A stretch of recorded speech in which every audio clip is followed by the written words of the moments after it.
Ողջույն սիրելի մասնակիցներ, ես Էլզա Կինեցյանն եմ, մասնագիտությամբ հաշվապահ եմ, այժմ աշխատում եմ մասնագիտությամբ, ինչպես նաև Հայաստանի Հանրապետության ֆինանսների նախարարության կողմից հանրային հատվածի ներքին աուդիտը։ Այսօր սիրով ձեզ համար կներկայացնեմ աշխատանքային հարաբերություններ թեման։ Փորձեմ մանրամասնել պարզունակ, հակիրճ ձևով, թե ինչ է ինձ ներկայացնում աշխատանքային հարաբերությունները, ինչով է կարգավորվում աշխատանքային հարաբերությունները եւ ովքեր են կանգնած աշխատանքային հարաբերությունների հետևում։ Աշխատանքային հարաբերությունները գործատուի եւ աշխատողի միջեւ բնականon փոխհամաձայնեցված գործընթաց է։ Նախքան բուն աշխատանքային պարտականությունների կատարման անցնելը գործատուի պահանջով, ինչպես նաեւ աշխատողի առաջարկությամբ կարող է սահմանվել փորձաշրջան։ Գործատուի նախաձեռնությամբ փորձաշրջանը սահմանվում է դեպքում, երբ գործատուն ցանկանում է հասկանալ, արդյոք տվյալ աշխատողը լիովին համապատասխանում է տվյալ աշխատանքին, թե ոչ։ Իսկ աշխատողի նախաձեռնությամբ փորձաշրջան սահմանվում է այն դեպքում, երբ աշխատողը ցանկանում է հասկանալ, արդյոք տվյալ աշխատատեղը կամ աշխատանքային պարտականությունը ինքը կարող է լիովին կատարել, թե ոչ։ Հայաստանի Հանրապետության աշխատանքային օրենսգրքով փորձաշրջանը չպետք է լինի առավել քան 3 ամիսը։ Փորձաշրջանի ավարտին, երբ գործատուն հասկանում է, որ աշխատողը տվյալ աշխատատեղին չի համապատասխանում, 3 օր առաջ գրավոր ծանոթում է աշխատողին եւ նրա հետ այլևս աշխատանքային պայմանագիր չի կնքում։ Իսկ երբ գործատուն հասկանում է, որ աշխատողը համապատասխանում է տվյալ աշխատատեղին, աշխատողը շարունակում է աշխատել եւ նրանց միջեւ աշխատանքային պայմանագիրը լուծվում է միայն Հայաստանի Հանրապետության աշխատանքային օրենքով սահմանված կարգով։ Գործատուի մոտ տվյալ աշխատանքային հարաբերության առաջացման դեպքում այդ աշխատատեղի համար կարող են դիմել տարբեր քաղաքացիներ կամ անհատներ, ում մենք այսօր կանվանենք աշխատողներ։ Թափուր աշխատատեղը համալրելու համար քաղաքացիները կամ անհատները պետք է նախ եւ առաջ համապատասխանեն տվյալ աշխատատեղին։ Իսկ այդ աշխատատեղը որոշելու համար կարող են անցկացվել որակավորման քննություններ եւ գործատուի կողմից կազմակերպվող այլ քննություններ եւս։ Գործատուն աշխատողից կարող է պահանջել որոշակի փաստաթղթեր եւ պահանջվող փաստաթղթերի ցանկը մենք կարող ենք գտնել Հայաստանի Հանրապետության աշխատանքային օրենսգրքում։ Պահանջվող փաստաթղթեր բաժնից ձեզ համար ներկայացնեմ առաջնային նշանակություն ունեցող փաստաթղթերը։ Գործատուն կարող է աշխատողից պահանջել անձը հաստատող փաստաթուղթ, իսկ օտարերկրյա քաղաքացիներից օտարերկրյա անձնագիր։ Պահանջվում է նաև սոցիալական ապահովության քարտ կամ հանրային ծառայությունների համարանիշ։ Պահանջվում է դիպլոմ, ինչպես նաև առողջական վիճակի մասին տեղեկանք, սանիտարական գրքույկ։ Գործատուն աշխատողից կարող է պահանջել սույն օրենքով եւ իրավական այլ նորմատիվ ակտերով կարգավորվող փաստաթղթեր։ Թափուր աշխատատեղը զբաղեցնելու համար աշխատողը կարող է ներկայացնել նաև դիմում, որի հիման վրա գործատուն կարող է աշխատողին ընդունել աշխատանքի։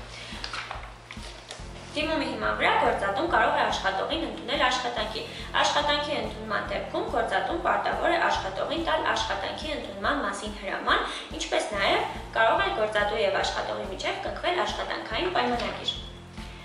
Աշխատանքային պայմանագիր կնքելու դեպքում գործատուն կարող է նաև աշխատողին տալ աշխատանքային պարտականությունների կատարման անցնելու հրաման։ Աշխատանքային պայմանագրում պարտադիր կերպով պետք է նշվեն պայմանագիր կնքելու ամսաթիվը եւ վայրը, գործատուի անունը, աշխատողի անուն, ազգանուն, հայրանունը, ինչպես նաև բնակության վայրը։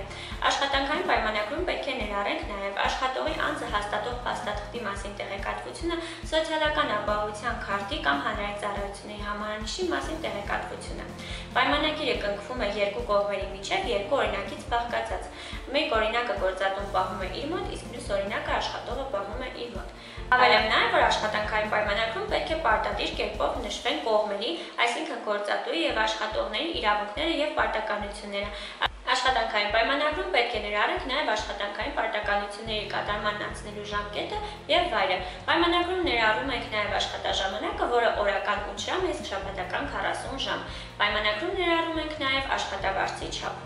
Կատարված աշխատանքի դիմաց գործատուն աշխատողին պարտավոր է վճարել աշխատավարձ։ Աշխատավարձը վճարում ենք յուրաքանչյուր ամսվան հաջորդ ամսվա մինչև 15-ը, իսկ ամսվա 15-ն անցնելուց հետո յուրաքանչյուր չվճարված օրվա համար գործատուն պարտավոր է աշխատողին տալ 0.15%-ի չափով ավել աշխատավարձ։ Գործատուի կողմից կատարվող բոլոր նվազեցումներից հետո աշխատողը պետք է ստանա 55,000 դրամ նվազագույն աշխատավարձ։ Պես արդեն նշեցինք, աշխատողի հաշվարկային աշխատավարձից կատարում ենք որոշակի նվազեցումներ, որոնց թվում է եկամտային հարկը։ Եթե աշխատողը ստանում է մինչև 120,000 դրամ աշխատավարձ, ապա եկամտային հարկը կազմում է 24.4%։ 120,000 դրամից մինչև 2 միլիոն դրամ աշխատավարձ ստանալու դեպքում աշխատողին հարկում ենք հետևյալ կերպ։ Մինչև 120,000 դրամը հարգում ենք 24.4%-ով, որը կազմում է 29,280 դրամ, իսկ 120,000 դրամը գերազանցող գումարի չափով կատարում ենք 26%-ի հարգում։ Եթե աշխատողը ստանում է 2 միլիոն եւ ավելի գումար, ապա եկամտային հարկի հաշվարկը կատարում ենք հետեւյալ կերպ։ Մինչև 2 միլիոն դրամը կատարում ենք նախորդ հաշվարկի հիման վրա, որը կկազմի 518,080 դրամ, իսկ 2 միլիոնը գերազանցող գումարը արդեն կկատարենք 36% հարգման չափով։ Այժմ կատարենք մի քանի բարձ հաշվարկ։ Ենթադրենք աշխատողի հաշվարկային աշխատավարձը սահմանվել է 100,000 դրամ։ Ինչպես տեսնում եք, 100,000 դրամը հարգելու ենք 24.4%-ով։ 24.4% եկամտային հարկը կկազմի 24,400 դրամ եւ աշխատողի զուտ աշխատավարձը կկազմի 75,600 դրամ։ Ենթադրենք աշխատողի հաշվարկային աշխատավարձը կազմում է 150,000 դրամ, որը գերազանցում է 120,000 դրամը, այսինքն տվյալ դեպքում հարգումը կատարելու ենք 26%-ով։ Անում ենք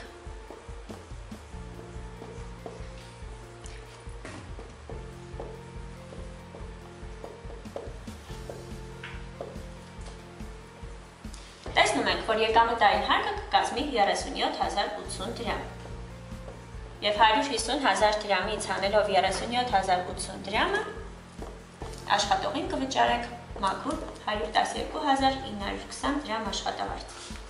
Եթե աշխատողի հաշվարկային աշխատավարձը 2 միլիոն 500,000 դրամ է, ապա 2 միլիոն գերազանցող գումարի չափը կազմում է 500,000 դրամը, որը հարգում ենք 36%-ով, այնուհետև գումարում ենք 510,080 դրամը։ Արդյունքում աշխատողը ստանում է 1,801,920 դրամ աշխատավարձ։ Սիրելի մասնակիցներ, ձեզ ներկայացրեցինք այն դեպքը, երբ աշխատողները պարտադիր կուտակային կենսաթոշակային համակարգի մասնակիցներ չեն։ Հավելեմ նաև, որ պարտադիր կուտակային կենսաթոշակային համակարգի մասին կխոսենք մեր հաջորդ դասընթացների ընթացքում։ Իսկ ինչ անել, երբ աշխատողը պարտադիր կուտակային կենսաթոշակային համակարգի մասնակիցն է։ Այդ դեպքում պետք է գործատուի կողմից հաշվարկային աշխատավարձը սահմանվի այնքան, որ հանելով պարտադիր կուտակային կենսաթոշակային համակարգի 5%-ը աշխատողը ստանա նվազագույն աշխատավարձ։ Իսկ ինչպես է այն հաշվարկվում։ Ենթադրենք, պարտադիր կուտակային կենսաթոշակային համակարգի մասնակից աշխատողի հաշվարկային աշխատավարձը կազմում է 77,904 դրամ։